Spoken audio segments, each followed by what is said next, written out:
Hi, everybody. I want to show you a little graphing program here that I think will be really useful for you all. You can also do graphing on your graphing calculator. In fact, you really should learn how to do all of this on your graphing calculator. But this program gives you some features that your graphing calculator doesn't allow you to do. And it looks really nice. It's really nice for if you need to take screenshots and insert graphs into some kind of a document. It's really nice. Anyway, the website is called Desmos.com, www.desmos.com. All right. And if you go to the site, this site has all kinds of games. It has all kinds of math activities. I really encourage you, if you've got some downtime, which you do, you should take a look at some of the other stuff on this site. There's some really, really cool stuff here. Anyway, we're just going to do regular graphing here. One of the cool things that Desmos allows you to do is it allows you to graph things that are not necessarily functions. So like, for example, if you wanted to graph a circle on your calculator, it's not a function because it doesn't pass the vertical line test. So normally you would have to basically solve for y in the equation. In other words, you can't type in x squared plus y squared equals 25.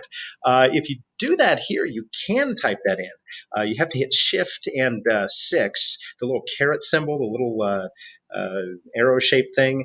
You can use that as the exponent. So x squared plus y squared, again, it's Shift and 6 will give you that little exponent there. And then you can hit an over arrow key and can set it equal to 25 or something like that. You can graph a circle.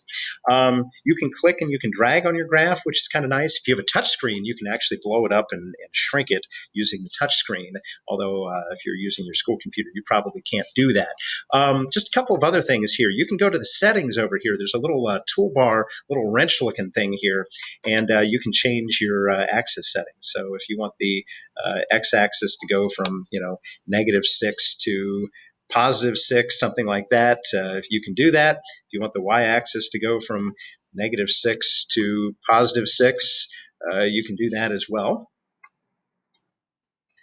You can change the step if you want it to count by ones. You can do that sort of thing as well. So all kinds of different things here. Now notice I've kind of stretched the screen out a little bit differently. So although it's supposed to be a circle, it suddenly looks like an ellipse because the screen is not a perfect square. Anyway, you can graph trig functions on here. So I wanted to show you all how to do that. For example, I can type in something like y equals sine of x, and we can see that function here. If you go back to the settings, your calculator is currently in radians. If you want to switch it over to degrees, you can. Remember, radians, 0 to 2 pi radians would go from 0 to 360 degrees on the x. If you switch over to degrees, notice now you don't see the graph really. That's because this is going from 0 over to 6 degrees on the x-axis, which isn't very much.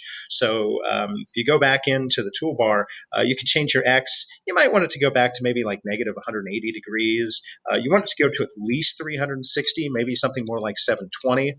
Okay, then you can see that your graph might look something like that if you put this in degree mode. Again, it doesn't have to be in degree mode. You can keep it in radian, but just realize that your window needs to be set based on whether or not you're in radians or degrees. Okay, I'm going to be asking you all kinds of different changes that you make in the graphs and different transformations that occur by making certain changes. So, for example, if I multiply the sine function by 2, I get that. If I multiply it by -1, I get that. If I add 2 to the function, this happens. Okay. If I subtract 30 degrees from the x inside parentheses, we see this happen. All kinds of different things that happen.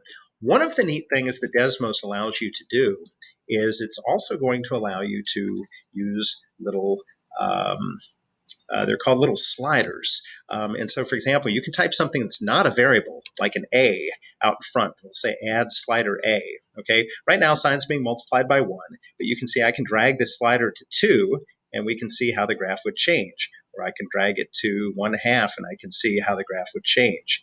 I could do something like plus B, and it'll ask me to do a slider to add or subtract a number. Okay, so right now B is 1. I could shift B back to 0. There was my original graph. But if I move B up to 4, for example, you can see how the graph changes. I can get rid of that if I want to.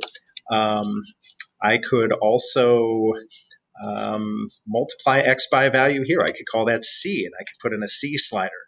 So, and you can see how that changes the graph. So anyway, I'm about out of time here, but that's how this works, and we'll be using that for a couple of things.